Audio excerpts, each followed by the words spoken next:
I thought I was just splitting money with my kids. But when my son grabbed the envelope and said, "You'll manage," I decided to teach him a lesson he'd never forget. Wait till you see their faces at the end. After 30 years in the same house, where I raised my kids, painted the kitchen 3 times, and lost more socks than I care to admit, I finally sold it. The paperwork was signed, the moving boxes were stacked, and my heart was a mix of nostalgia and excitement. I'll be honest, I never thought I'd see the day. That house had been my anchor through storms and sunshine, the backdrop to birthday parties, scraped knees, and late-night talks over cups of tea. I could still picture David and Lisa running down the hallway in their pajamas, giggling and shrieking, their little feet thumping on the old wooden floors. And now, here I was, standing in a new, much smaller kitchen, surrounded by boxes labeled "Fragile" and "Mom's stuff," trying to convince myself that this was a fresh start, not just an ending. The day after the sale, I invited David and Lisa over. I wanted to do things right, to be fair, and to make sure everyone felt included. I'd always tried to be a good mother, the kind who listened and put her children first. Maybe sometimes too much so, but that's what mothers do, isn't it? We give, and we give, and we hope it's enough. I made coffee, strong, the way David likes it, and set out a plate of those store-bought cookies Lisa pretends not to like, but always eats anyway. We sat around my tiny new kitchen table, the 3 of us, with an envelope full of cash sitting right in the middle. It felt almost surreal, like we were playing Monopoly, except this was real money, and the stakes were so much higher. I took a deep breath, trying to steady my nerves. "All right," I said, forcing a smile. "Let's divide this fairly. But I'd like to keep a little for my old age. You know, for emergencies. Or maybe a cruise." I tried to keep it light, to make a joke out of it, but the truth was I was scared. I'd never been on my own before, not really. I'd always had the house, the kids, the routine. Now I was facing a future that felt both wide open and terrifyingly uncertain. I thought maybe, just maybe, my children would understand that. But before I could even finish my sentence, David reached across the table and snatched the envelope right out of my hands. It happened so fast, I barely had time to react. One moment, I was holding on to the last bit of security I had, and the next, it was gone. David's face was set, determined, almost impatient. "No, Mom," he said, his voice sharp. "I promised to buy an apartment for my wife. You have a pension, you'll manage." For a moment, I just sat there, stunned. Did he really just say that? Was I invisible? Or just a walking ATM with gray hair? I looked at Lisa, hoping for some support, but she just stared at the table, her hands folded in her lap. The room felt suddenly smaller, the air heavier. I could feel my cheeks burning, a mix of embarrassment and anger rising up inside me. I wanted to say something, to protest, but the words caught in my throat. How do you tell your own child that you feel betrayed, that you're hurt, not just by what they did, but by what it says about how they see you? I tried to remind myself that David had always been impulsive, always quick to act before thinking things through. He was the kind of kid who would jump into the deep end without checking if there was water in the pool. But this was different. This wasn't a scraped knee or a broken window. This was my future, my security, and he'd taken it without a second thought. I wondered if he even realized what he'd done, or if he was so caught up in his own plans that he couldn't see past them. Lisa finally looked up, her eyes meeting mine for just a second. There was something there, regret maybe, or guilt, but she didn't say anything. I could tell she wanted to, but she held back. Maybe she didn't want to get in the middle, or maybe she was just as shocked as I was.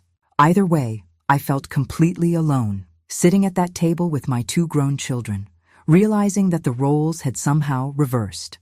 I was the one asking for understanding, for a little bit of kindness, and they were the ones holding all the cards. The rest of the conversation was a blur. David talked about the apartment he wanted to buy, how it was a good investment, how his wife deserved a nice place to live. Lisa nodded along, but I could tell her heart wasn't in it. I tried to listen, to be supportive, but all I could think about was how quickly things had changed. One minute, I was the mother, the provider, the one in charge. The next, I was just an afterthought, someone to be managed and placated. When they left, I sat alone in my new kitchen, staring at the empty envelope on the table. I felt a wave of sadness wash over me, followed by a surge of determination. Maybe I was older. Maybe I didn't have the house anymore, but I wasn't done yet. I still had a few tricks up my sleeve. And as I sat there, I made a silent promise to myself. I wouldn't let anyone, not even my own children, decide my future for me. Not without a fight. I'll be honest. I wanted to yell, cry, maybe even throw a shoe. But instead, I just sat there, silent. Sometimes, silence is louder than words, isn't it? The kind of silence that fills a room and makes the air feel heavy, like you're breathing through a wet wool blanket. I could feel my heart pounding in my chest, my hands trembling just a little as I tried to process what had just happened.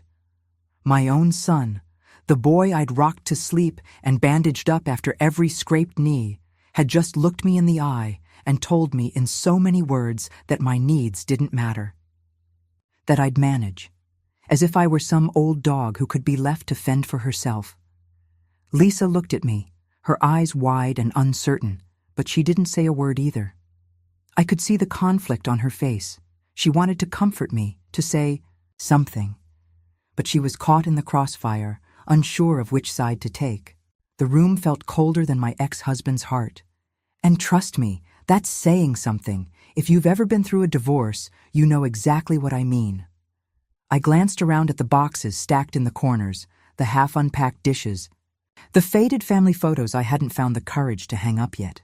This was supposed to be a new beginning, but right now, it felt more like an ending.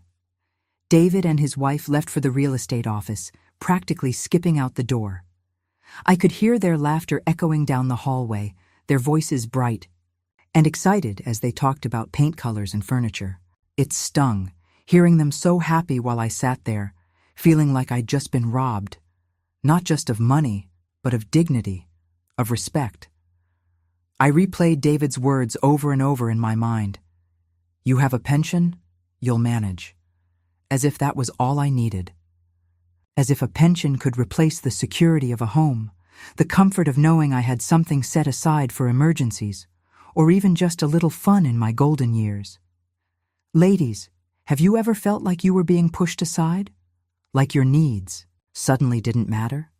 I was scared of being alone, scared of running out of money, and honestly, scared of what my own son had become. I'd always prided myself on raising my children to be kind, to be thoughtful, to look out for family. But in that moment, I wondered where I'd gone wrong. Had I given too much? Had I made it too easy for them to take me for granted? The questions swirled in my mind, each one heavier than the last. Lisa lingered for a moment after David left, hovering in the doorway like she wanted to say something, but couldn't quite find the words. I caught her eye and tried to smile, but it felt forced, brittle. It's fine, honey, I said, my voice barely above a whisper. Go on, you don't want to be late.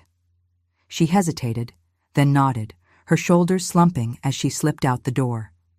And just like that, I was alone. The silence in the apartment was deafening. I sat at the kitchen table, staring at the empty envelope, my mind racing. I thought about all the sacrifices I'd made over the years, the late nights, the double shifts, the times I'd gone without so the kids could have what they needed.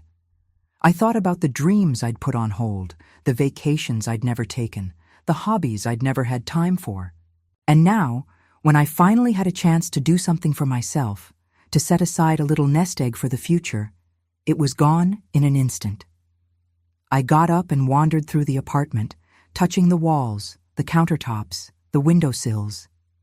Everything felt unfamiliar, like I was a guest in someone else's home. I tried to picture what my life would look like now. Would I be able to make ends meet on my pension? Would I have to go back to work, even though my knees ached and my back protested every time I bent down? Would I end up one of those women you see in the grocery store, counting out change at the register, hoping she has enough for milk and bread? The fear was real, and it settled in my chest like a stone. But underneath the fear, there was something else, a spark of anger, of determination. I wasn't ready to give up, not yet. I'd survived worse than this. I'd weathered storms, both literal and figurative, and come out the other side stronger. Maybe I didn't have the house anymore, or the envelope full of cash, but I still had my wits, my experience, and a stubborn streak a mile wide. I made myself a cup of tea, because if there's one thing I've learned, it's that a hot cup of tea can't fix everything, but it sure doesn't hurt. I sat back down at the table and let the steam warm my face. I thought about what I wanted, about what I deserved. I wasn't asking for much, just a little security, a little respect, a little acknowledgement that my life still mattered. As the afternoon sun slanted through the window, I made a decision. I wasn't going to let David's thoughtlessness define my future. I wasn't going to let fear win. I would find a way to stand up for myself, to reclaim my voice, even if it meant having some uncomfortable conversations. Because if there's one thing I know for sure, it's that silence might be loud, but it's not the end of the story. Not for me. And as I sat there, sipping my tea, I realized that maybe, just maybe, this was the beginning of something new, a chance to rediscover who I was and to remind my children and myself that I was still here, still strong, and still deserving of a little happiness. But here's the thing about us moms. We're tougher than we look. We don't just sit around waiting for life to happen to us. We've weathered storms, patched up scraped knees, and learned to stretch a dollar further than most people can imagine. So, as I sat in my quiet apartment, the sting of David's words still fresh, I let myself feel the hurt for a moment longer. Then, I took a deep breath, squared my shoulders, and decided it was time to do what I've always done: take care of myself. I poured another cup of tea and stared out the window, watching the world go by. I thought about all the times I'd put my children first, all the sacrifices I'd made, and how, somewhere along the way, I'd forgotten to look out for myself. Well, not anymore. If David wanted to treat me like a doormat, he was about to find out that this doormat had a few tricks up her sleeve. While David and his wife were off at the real estate office, probably picking out curtains and arguing over paint colors, I made a few calls. I started with my lawyer, a lovely woman named Carol who's about my age and has a no-nonsense attitude I've always admired. I explained the situation, my voice trembling at first, but growing steadier as I spoke. Carol listened, then chuckled. "Honey, you're still the owner. Nothing happens without your signature. They can't do a thing unless you say so." That was all I needed to hear. I felt a surge of relief, mixed with a little bit of mischief. I called the real estate agent next, just to confirm. Sure enough, the apartment David wanted to buy was still in my name. The sale couldn't go through without my approval. I hung up the phone, feeling lighter than I had in days. For the first time since this whole mess started, I felt like I had some control over my own life. I spent the rest of the afternoon tidying up, humming to myself as I dusted and rearranged the few knickknacks I'd brought from the old house. I even found the courage to hang up a few family photos, though I put David's a little further back on the shelf than usual. Call it petty, but it made me smile. I set the table for one, made myself a nice dinner, and even opened a bottle of wine I'd been saving for a special occasion. If this wasn't a special occasion, I didn't know what was. As the sun dipped below the horizon, I heard the familiar sound of keys in the lock. David and his wife burst through the door, their faces flushed with excitement. They were talking a mile a minute, barely pausing for breath. "Mom, you won't believe it. The apartment is perfect. It's got a balcony, and the kitchen is huge, and—" David stopped mid-sentence when he saw me sitting at the table, calm as can be, sipping my tea. There was a beat of silence. His wife's smile faltered, her eyes darting around the room as if she expected to see a stack of keys or a pile of paperwork waiting for her. David's brow furrowed. "Where's the contract, Mom? The agent said you'd be bringing it over." I took another sip of tea, savoring the moment. "Oh, I spoke to the agent," I said, my voice steady. "Turns out nothing can happen without my say-so. And since no one bothered to ask me what I wanted, I decided to hold off on signing anything." David's jaw dropped. His wife looked like she'd seen a ghost. For a moment, no one said a word. I could almost hear the gears turning in David's head as he tried to process what was happening. I just smiled, the kind of smile that says, "Nice try, kiddo." "Mom, you can't be serious," David finally sputtered. "We already told everyone we were moving in. We picked out furniture. I held up a hand, cutting him off. "David, I love you. I love your wife. But I'm not just a bank account or a signature on a piece of paper. I'm your mother. and I deserve to be treated with respect. You took that envelope without asking, without even considering what I might need. That's not how this works. His wife opened her mouth to protest, but I shook my head. I'm not saying no forever. I'm saying we need to have a real conversation about what's fair, about what I need, and about how we move forward as a family. I'm not going to be pushed aside, not by anyone. The silence that followed was thick, but it wasn't the same as before. This time I felt powerful. I felt seen. David looked at me, really looked at me for the first time in a long while.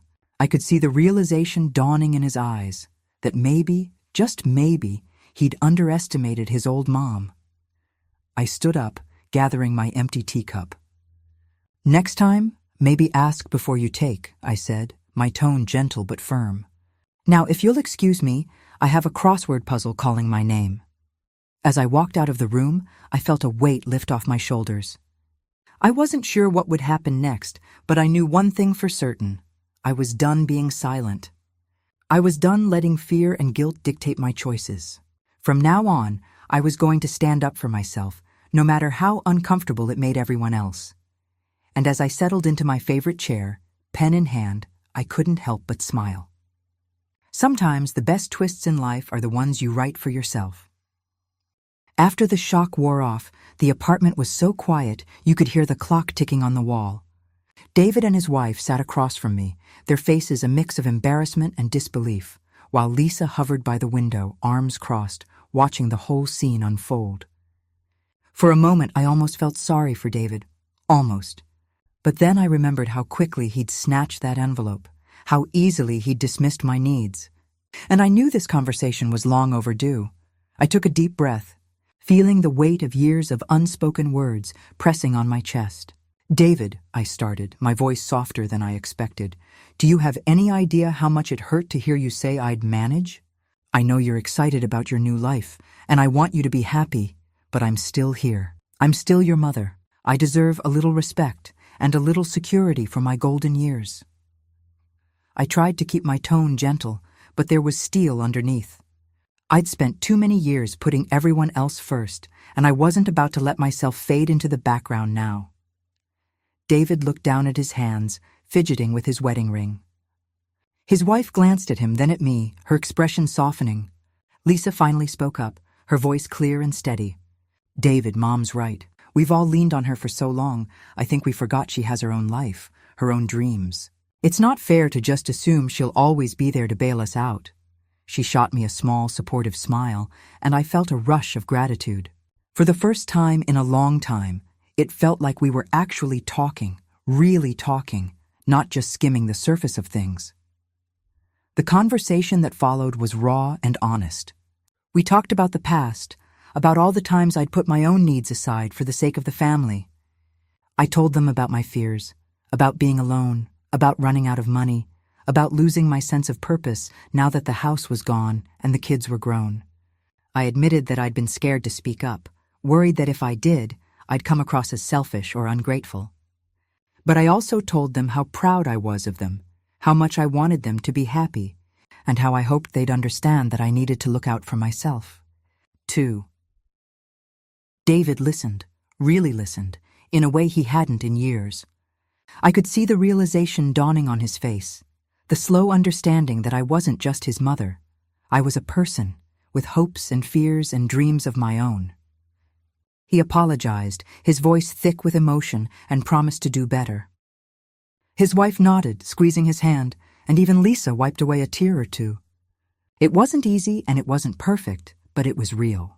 And sometimes that's all you can ask for. In the end, we split the money fairly. I kept enough for myself, enough to cover emergencies, to give me a little cushion, and yes, maybe even enough for that cruise I'd always dreamed about. I could practically hear the ocean calling my name, and let me tell you, the thought of sipping a margarita on the deck while someone else did the cooking was enough to make me giddy. David and his wife got their apartment, but they had to wait a little longer and work a little harder for it. Lisa, ever the peacemaker, made sure everyone walked away with their dignity intact. But the real gift wasn't the money, it was the lesson.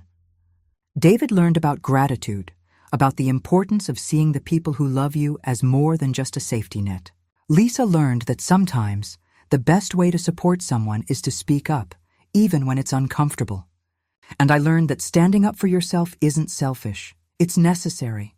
In fact, it might just be the best gift you can give your kids. Because when they see you valuing yourself, they learn to value you too. We even managed to find a little laughter in the midst of it all. At one point, David joked about how he'd never try to outsmart me again.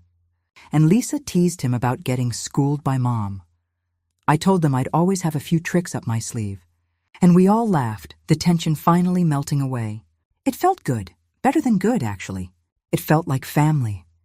As the evening wore on and the sun dipped below the horizon, I realized how much lighter I felt. The fear and anger that had weighed me down were gone, replaced by a sense of peace and possibility. I wasn't just surviving, I was thriving, and I knew deep down that I'd never let myself be pushed aside again. So, let me ask you, have you ever had to stand your ground with your family? Did you ever feel invisible, or did you find your voice? I'd love to hear your story. Drop it in the comments below. We all have moments when we need to remind the world and ourselves that we matter, that our needs are important, and that it's never too late to claim a little happiness for ourselves. And if you enjoyed this story, don't forget to hit subscribe for more real-life tales, laughs, and a little wisdom from one mom to another. Because we're all in this together, ladies. Let's keep sharing, supporting, and lifting each other up, one story at a time.